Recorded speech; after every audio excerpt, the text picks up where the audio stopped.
कल्पना करें एक खूबसूरत हनीमून हिमाचल की वादियों में, जहां प्यार की हर सांस में खुशी बिखरी थी। लेकिन क्या होता है जब वो प्यार एक खतरनाक साजिश में बदल जाए? माया और आरव की प्रेम कहानी शुरू तो सपनों से हुई, पर उसका अंत एक ऐसी सच्चाई जो आपके रोंगटे खड़े कर देगी। क्या माया का प्यार सच्चा था, या उसकी मुस्कान के पीछे छिपा था विश्वासघात का जहर? तैयार हो जाइए एक ऐसी कहानी के लिए जो आपके दिल को छू लेगी और दिमाग को झकझोर देगी।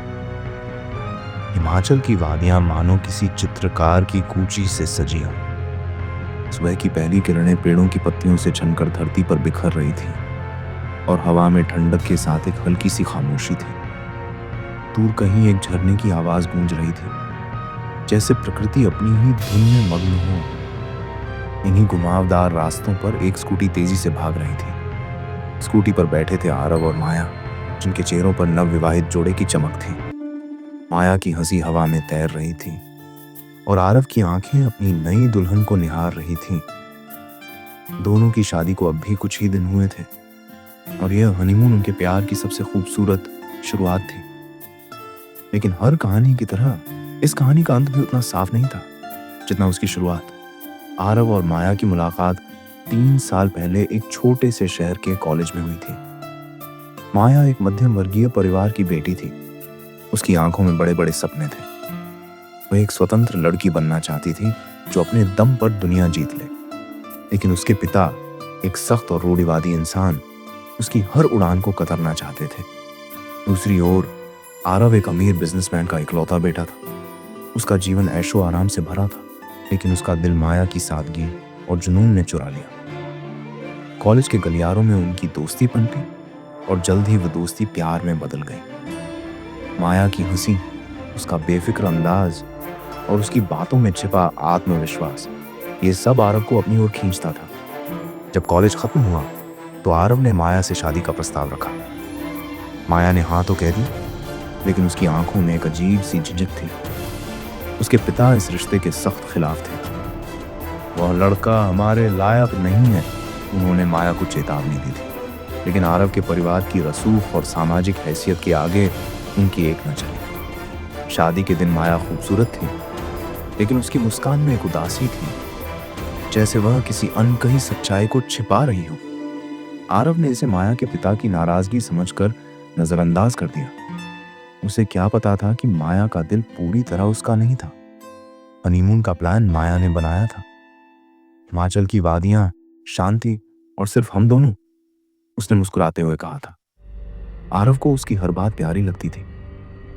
वे एक छोटे से गेस्ट हाउस में ठहरे, जहां से बर्फीली चोटियां और घने जंगल दिखते थे। दिन में वे स्कूटी पर घूमते, स्थानीय बाजारों में चाय पीते और रात को एक दूसरे की बाहों में खो जाते। लेकिन जैसे जैसे दिन बीतते गए, आरव ने महसूस किया कि माया का मन कहीं और है। वो बार बार फोन पे किसी से बात करती, और जब आरव पूछता तो हंसकर टाल देती।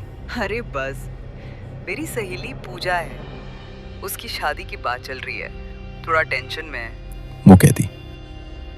आरव को शक नहीं हुआ, क्योंकि उसका प्यार अंधा था। एक रात जब आरव सो रहा था, माया चुपके से टेंट से बाहर निकली। वो एक पेड़ के पास खड़ी होकर फोन पे धीमी आवाज में बात कर रही थी। हाँ, मैंने सब प्लान कर लिया है, बस कल ट्रैकिंग के समय तुम तैयार रहना, उसने कहा। उसकी आवाज में एक अजीब सी ठंडक थी, लेकिन उसकी आंखों में आंसू चमक रहे थे। वो वापस टेंट में लौटी और आरव को सोते हुए देखकर चुपचाप उसके बगल में लेट गई। उसका दिल 2 हिस्सों में बटा हुआ था। एक हिस्सा आरव के लिए धड़कता था, और दूसरा हिस्सा एक पुराने वादे से बना था। अगले दिन दोनों ने ट्रैकिंग का प्लान बनाया। उनका गाइड था विक्रम, एक स्थानीय लड़का जिसका चेहरा सख्त और आंखें रहस्यमयी थी। विक्रम ने उन्हें एक सुनसान रास्ते पर ले जाने का सुझाव दिया, जहां एक खूबसूरत झरना था। वहां कोई टूरिस्ट नहीं जाता, बहुत शांति है, उसने कहा। आरव को यह आइडिया पसंद आया, लेकिन माया की मुस्कान में एक तनाव था। रास्ते में विक्रम और माया की नजरें कई बार मिली, लेकिन आरव का ध्यान सिर्फ माया की खूबसूरती और आसपास के नजारों पर था। शाम ढल रही थी जब वे झरने के पास पहुंचे। पानी की आवाज और ठंडी हवा ने माहौल को रूमानी बना दिया। माया और आरव एक चट्टान पर बैठकर तस्वीरें ले रहे थे, लेकिन अचानक माहौल बदल गया। विक्रम ने अपने बैग से एक रस्सी निकाली और उसके साथ 2 अन्य लोग जंगल से बाहर निकले। उनके चेहरों पर खतरनाक मुस्कान थी। आरव चौंक गया। ये क्या हो रहा है? उसने पूछा, लेकिन जवाब में विक्रम ने उसे धक्का दे दिया। माया, भागो! आरव चीखा, लेकिन माया खामोश खड़ी रही। उसकी आंखों में डर था, लेकिन साथ ही एक अजीब सी शांति भी।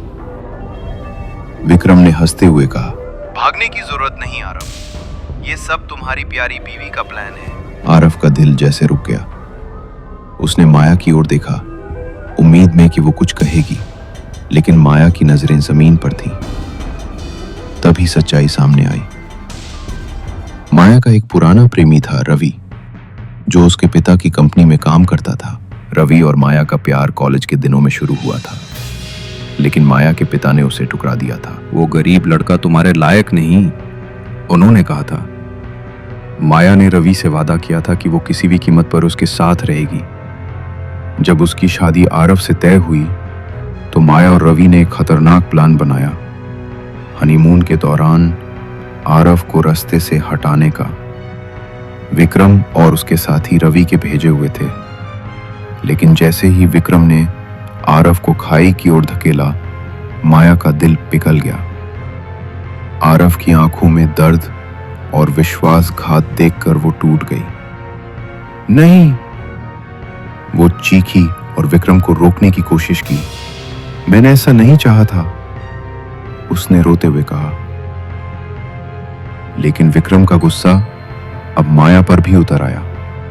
तुमने ये खेल शुरू किया माया, अब इसे खत्म करना ही होगा, उसने कहा और माया को भी धक्का दे दिया। झरने के पास की चट्टानों पर खून बिखर गया।